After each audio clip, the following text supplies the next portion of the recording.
Yeah, mind candy.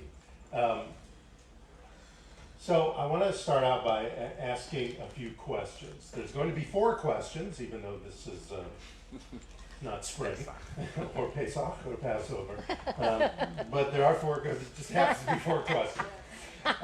So the first question is, what are you believing? You don't have to answer. What are you believing? Ralph Waldo Emerson said, make your own Bible. Select and collect all the words and sentences that are in all your readings that have been to you like the blast of a trumpet. So, what are you believing? You make it up. You put all those wonderful readings that you like together and you make yourself your own holy scripture. My second question is, who are you believing? Now, for that, I found a quote by Hildegard von Bingen. Anybody know who Hildegard von Bingen? A few of you know. She was a Catholic mystic in the Middle Ages-ish, and she was also a musician and a composer. In fact, the second part music in the guided meditation was hers. Was from an album called Vision. It's pretty much the only one that's an instrumental. All of them have some Latin behind it, but I wanted to bring in a little Hildegard von Bingen. She was also a naturalist and a homeopath as well. This is quite an interesting woman, and a nun. Anyway, so she said, we cannot live in a world that is not our own, in a world that is interpreted for us by others. An interpreted world is not a home. Part of the terror is to take back your own listening, to use your own voice, to see your own light. Yes. So, who are you believing? Yes. You're believing what you know deep inside in your heart, in your faith. Third question, do you fear to use that light that comes from what are you believing and who are you believing, that unseen power that you have? And for that, I'm using a quote from a woman named Sarah Blakely. You may not know Sarah Blakely, but let me tell you what she said.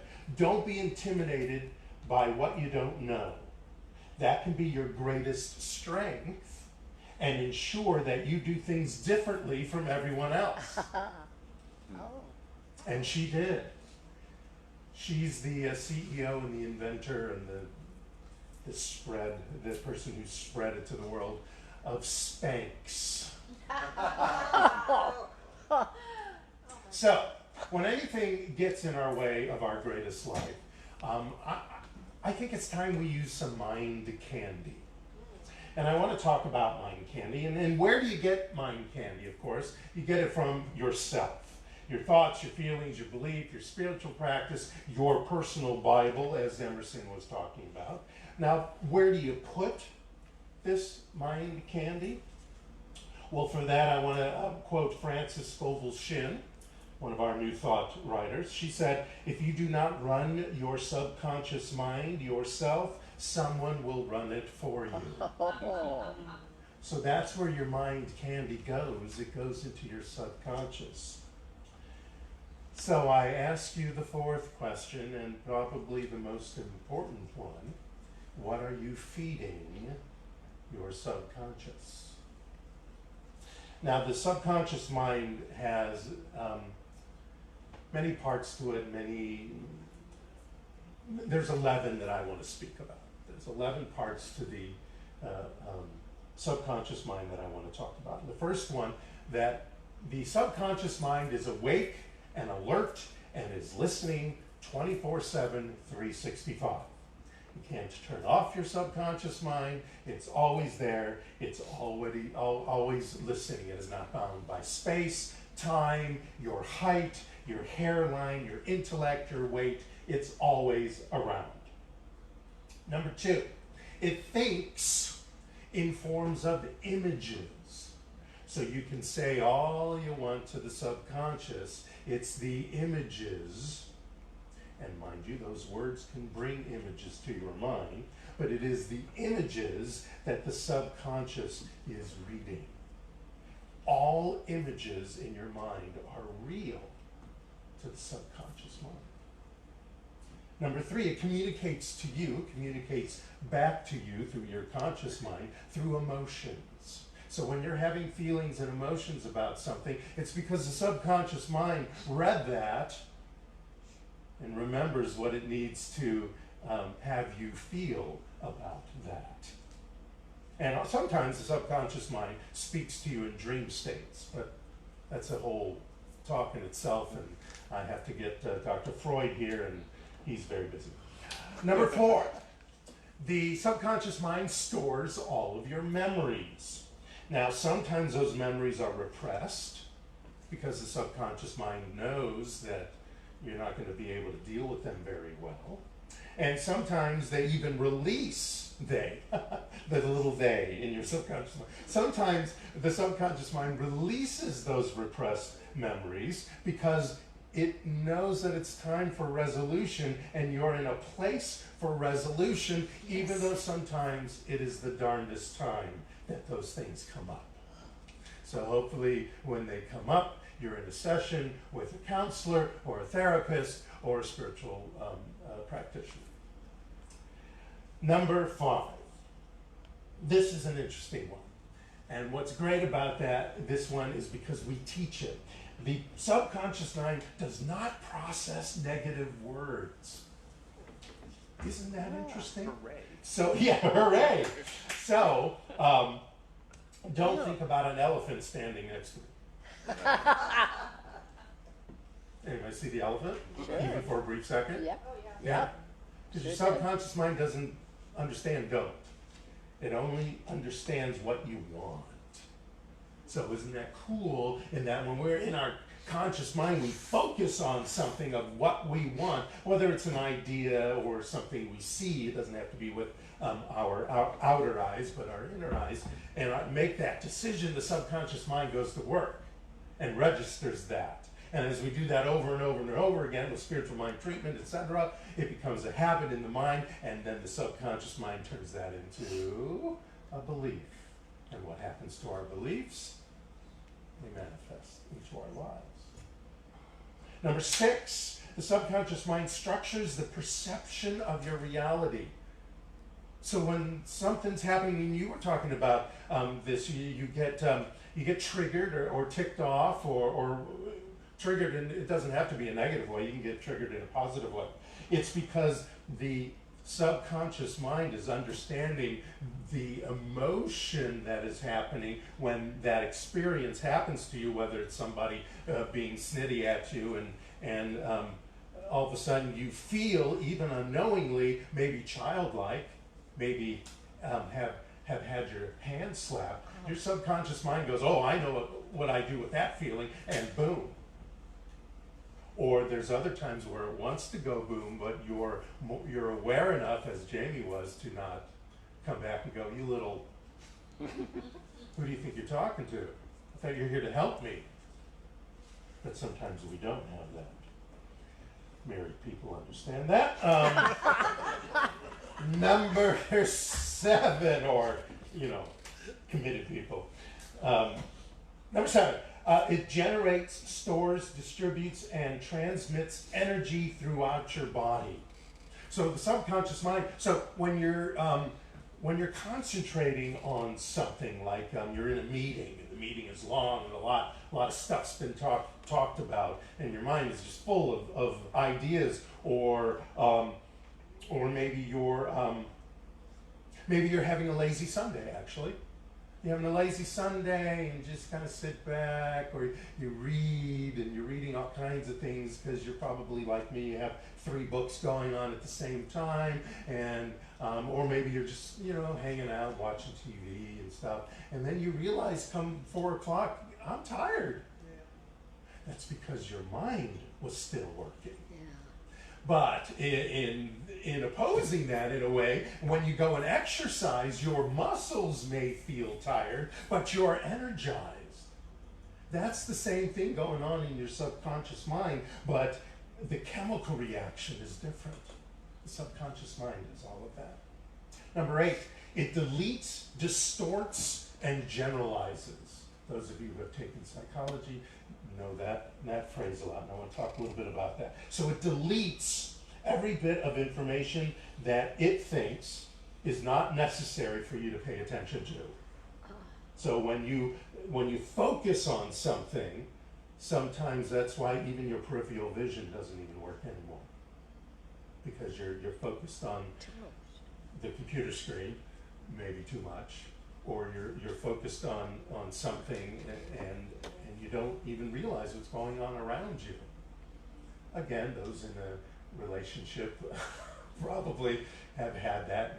And, hey, I'm talking to you. It's kind of the same thing. A similar thing. It also distorts information. It distorts information by presenting to your conscious mind whatever it needs to know to make it easier to understand. And sometimes this distortion misrepresents what's really going on. That's where a lot of triggers show up. You think that person's being a snot to you, and you're misinterpreting it because of where you are at this particular moment, where your mood is at this particular moment. And you won't know at first. You'll know later, probably after you get your hand slapped by, why are you snipping at me? I was just, suggesting something. And then you'll realize, oh yeah, my mood today, I'm in such a growth period or whatever's going on, in your life, that anybody who says anything that my subconscious mind interprets as negative, then it's going to distort it to negative, even though it may not be intentionally negative at you. It also generalizes. So it generalizes info by presenting your conscious mind to easily pay attention when it needs to be paid attention to. So, for example, you're entering a room and you're looking for a chair. So you're not going to walk into the room and go, leg, leg, leg, leg, cushion, brown, leather, wood. The mind's not going to do that. The subconscious mind's going to go, chair.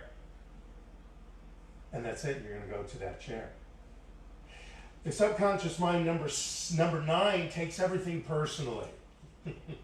I'm sure we've all been there where the subconscious mind has taken things personally, like some of the examples I've already given. The way, and that's where this comes in with the way that you think about someone else has to do with the way you think about yourself. Huh. So many times when we have something against or for another person, it's because, or we're attracted to or distracted away from another person, is because they're representing things either in ourselves that we don't like, or that we like a lot, or that we want more of, and that's all hiding there in the subconscious. It also becomes the basis of our communication with others, and that's where a lot of the ideas of being triggered, etc., etc. Everything you think and say can be used against you by yourself in your subconscious. Number 10, the subconscious controls your habits. Yes, because we've been talking about this whole time. It controls your habits and controls your thinking, not your conscious mind necessarily, because you can always take back your conscious mind. We'll talk about that in a second. But it's there. It's ready to flash information to you. But the great thing is that it wants to follow orders. It has a structure and a code of itself and of your ideas and your beliefs, and those can be changed. Now, think of a record album, okay? A vinyl record album. For a second, I was going to say all of us are old enough, but record albums are coming back. So think of a record album. The grooves, when you look at it, you see the grooves. Now, those were cut in. That is the code. That is the structure that plays the song, right? Now, if you took something sharp and you scratched the heck out of that record album and put it back on there and put the needle down, what will play? The same thing? Are you going to hear Stairway to Heaven just like Zeppelin recorded it? Or I can't think of a Jackson Brown song off my head. You know, anything. Will it sound the same? No. It'll probably sound like nothing if you scratch it up enough. That is the idea of how a pattern or a habit can be broken or interrupted. And we can do that for ourselves using our conscious mind and using other little tools like that idea of taking a rubber band and putting it on your wrist. And when you think something dumb, or you go to the refrigerator because you're bored or you don't want to deal with some emotion or something, bing! Oh, I can do that with this. You can do that, and that gives you a second to stop. It's the weirdest little thing that we were probably all taught a long time ago, but that works. It's called a thought stop. Actually has a name. Or you can, and I do this a lot myself. A certain thought or an idea comes to your mind, and you don't want that to be anymore. I stop and I say negate, delete, void, or just stop. Just say those words out loud. And if you can't say it out loud because of everybody around you, then you say it loudly in your head. And then that idea stops. It stops the subconscious from getting down into the uglies that you don't want it to get down to. And then you can take your conscious mind, which is more powerful, which the subconscious mind wants to listen to, and start telling it, and start talking to it, and start changing its habits, your beliefs, and thus your experience in your life. You can also do reps of exercises, which would be good for you in many forms if you want. And there's also this one. Do you know about the power pose?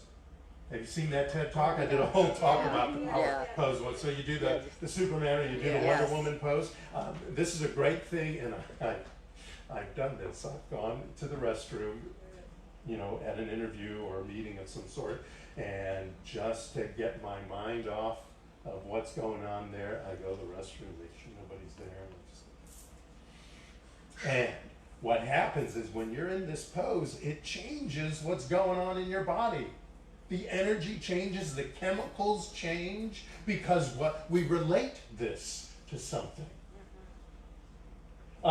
There's another way you can do this, and this is neuro-linguistic programming stuff, is you sit in a certain way. What's a powerful way to sit for you? You have to feel that. Or what's a very comfortable way? And that's sitting back, maybe crossing your legs. That might make you feel comfortable and might make you feel in control. Others need this, you know, feet on the ground, I'm in control now. All those kind of poses will stop your subconscious digging into that negative stuff and bringing in more negative stuff into your life.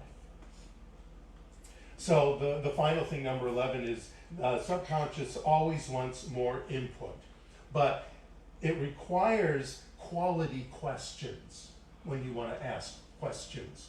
You want positive, focused questions like, what's my next step? Focused, conscious, and the universe will react to that as well because it's reacting to your subconscious, because then the answers to those direct, we'll say positive questions will be more solution driven.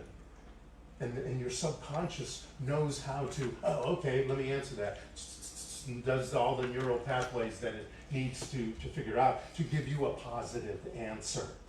So be conscious, be specific in what you ask. This is the same stuff we talk about in spiritual mind treatment. To be specific and focused and pointed in what it is you require in your life, what it is you want to reveal in your life. So I want you to all remember that emotions aren't permanent. Memories are not your master. That's a big one. Beliefs are changeable, habits are breakable, and values can be revisited, while imagination and intuition can be reignited. And you do that in your conscious mind to your subconscious mind.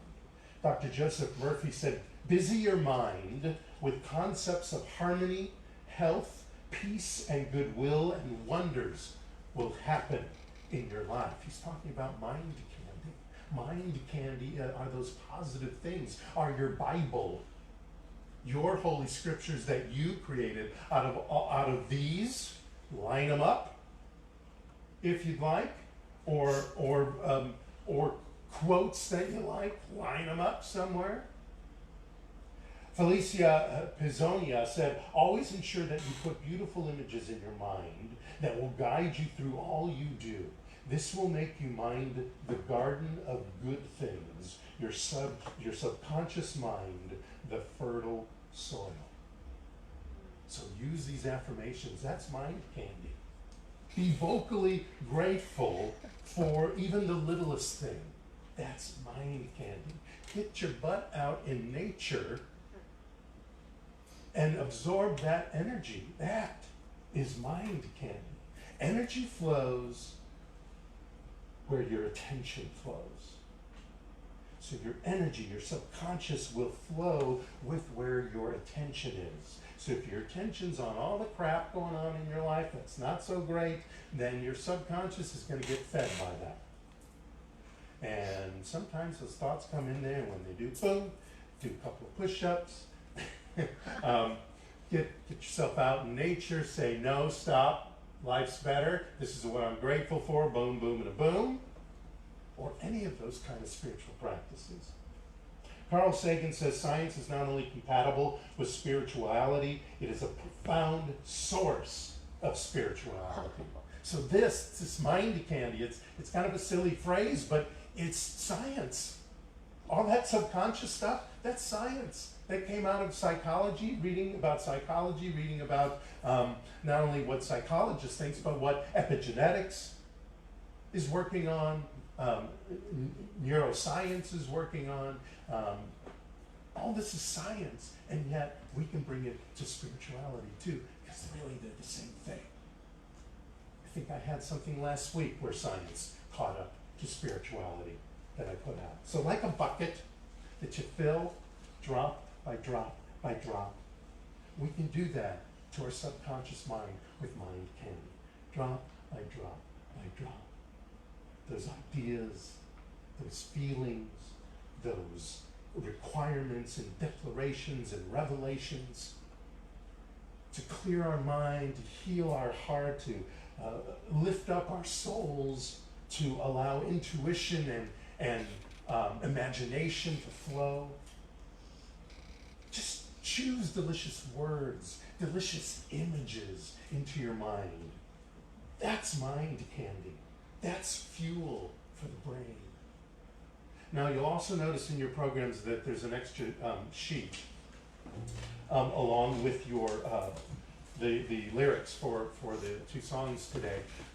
That is a recipe for actual mind candy as far as the physical thing that you can eat.